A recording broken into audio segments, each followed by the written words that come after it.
से बात हुई आईआईटी डायरेक्टर साहब के साथ, जो चर्चा में बात चल के आई, 10,000 बच्चे तो सीधे उसमें लाभान्वित होंगे डायरेक्ट। 10,000 बाप रे, 10,000 युवा जो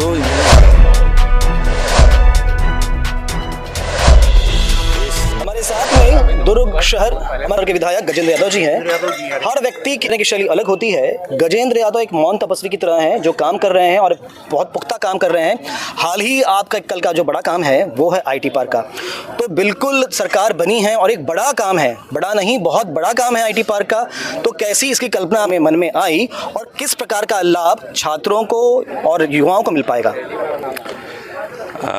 सबसे पहले आप सबको मैं कैलेंडर मास की बधाई दे रहा हूँ। आपने जो कहा कि आईटी पार्क के संबंध में, हम लोग सब जानते हैं कि भिलाई दुर्ग जो है एजुकेशन हब है। यहाँ लगभग 150 से ज़्यादा इंजीनियरिंग कॉलेज हैं, अलग अलग प्रकार के कॉलेज हैं जहाँ बच्चे पढ़ते हैं।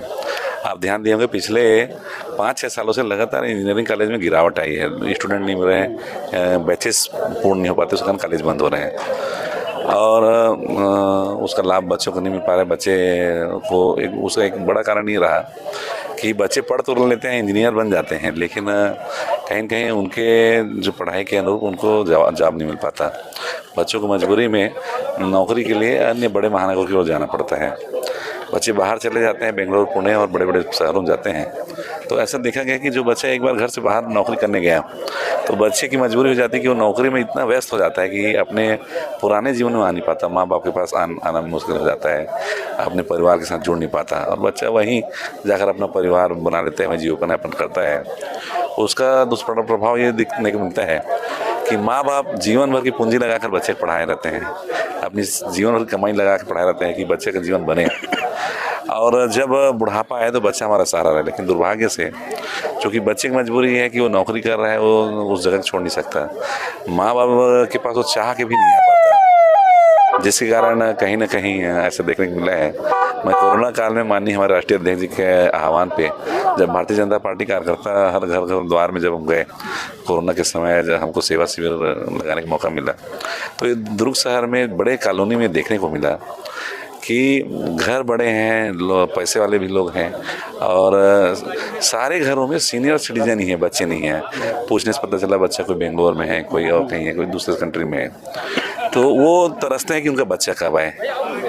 तो उस दिन से मन में एक भाव था कि क्यों ना हम ये जो आईटी जो बेंगलोर जा रहे हैं, पुणे जा रहे हैं, दूसरे शहर में जा रहे हैं, उस आईटी को हम दुर्ग में क्यों न लाएं।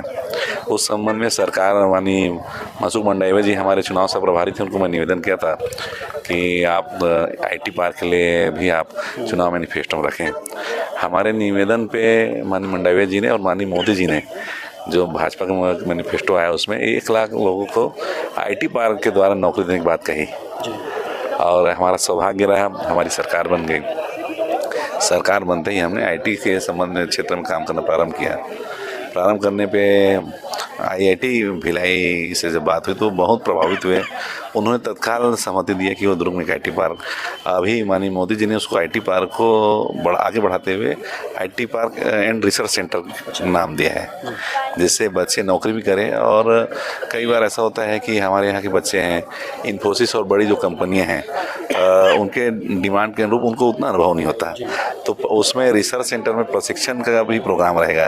तो माननीय मोदी जी की योजना में वो प्रशिक्षण का ये रहेगा और रिसर्च में और बहुत सारे आयाम, जैसे कि भिलाई स्टील प्लांट से जो निकलने वाला सिलिकॉन और अलग अलग जो आइटम्स हैं उस पर भी यहाँ काम हो सके, ये सारी चीज़ उसमें आएंगे। तो पहले चरण की बात हुई, दूसरे चरण में हमने आईआईटी भिलाई को स्थान दिलाया और तीसरे चरण में कल एक बड़ी बैठक हुई आईआईटी परिसर में, जिसमें मैं स्वयं था, हमारे दुर्ग की कलेक्टर महोदया थी, आईआईटी के डायरेक्टर थे, उसके सारे टेक्निकल लोग थे, बिजली विभाग के लोग थे, प्रशासन के लोग थे और रिलायंस, अडानी और 11 बड़ी कंपनी के प्रतिनिधि वर्चुअल हमसे जुड़े हुए थे। लगभग सब लोगों की इच्छा है कि वो आईआईटी अगर आप डेवलप करेंगे, उनके अनुरूप सरकार सुविधा मुहैया कराएगी, तो वो तत्काल उन्होंने सहमति दिया।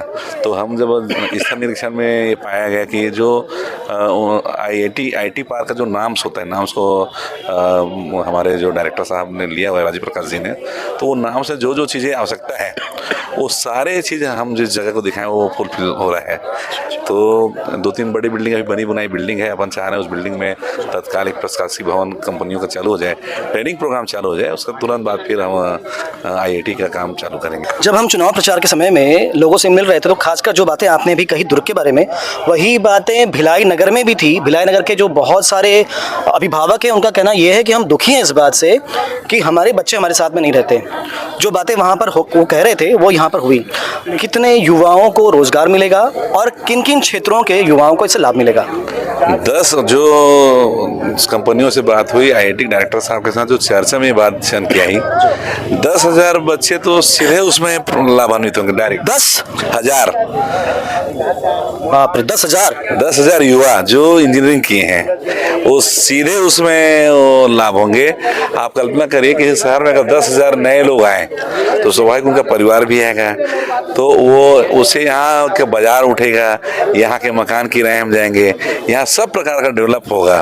और मुझे बताने में बहुत हर्ष है कि वो इसके साथ बहुत सारे अलग अलग डेवलपमेंट, अगर ईश्वर की कृपा रही, माननीय विष्णुदेव साय जी से हमने निवेदन किया है, कल उनके साथ बैठक है आईआईटी के डायरेक्टर के साथ और उनके टेक्निकल के साथ, कल माननीय मुख्यमंत्री के साथ भी इस विषय में चर्चा है और कल या परसों का उन्होंने डेट दिया है। अगर ये सब अच्छा रहा तो आप कल्पना करिए दुर्ग जो हमारा शहर है बेंगलोर के तरफ पे हमारा नाम होगा। तो क्या प्राथमिकता छत्तीसगढ़ के युवाओं के लिए रहेगी? आईटी पार्क छत्तीसगढ़ के बच्चों के लिए ही अपन खोल रहे हैं। बाहर के अगर हम यहाँ आईटी पार्क खोले और बाहर का बच्चा आके यहाँ लाभ ले तो आईटी पार्क खोलने का मतलब ही क्या हुआ? हमारा उद्देश्य है कि जो बच्चा यहाँ से बाहर पढ़ने जा रहा है वो बच्चा बाहर ना जाए, वो यहीं रहे। और 8 तारीख से लेके 17 तारीख के बीच में हमारे जो डायरेक्टर साहब यूएसए जा रहे हैं, उन्होंने ऑनलाइन अभी बात की है, जो फॉरेन में जो यहाँ से जो भारत के लोग जो गए हैं उनसे भी कम, जो अलग अलग कंपनियों से वो बात करेंगे ताकि वो कंपनी, अब हम जो बच्चे हमारे बाहर गए हैं वो वापस दुर्ग में आए, ये हमारी तैयारी है। बहुत बढ़िया सोच है, एक युवा सोच है युवा विधायक की, और हजारों युवाओं को इसका लाभ मिलेगा। गजेंद्र यादव हमारे साथ में थे। ऐसी खबरों के लिए बने रहें द सीजी खबर के साथ। धन्यवाद।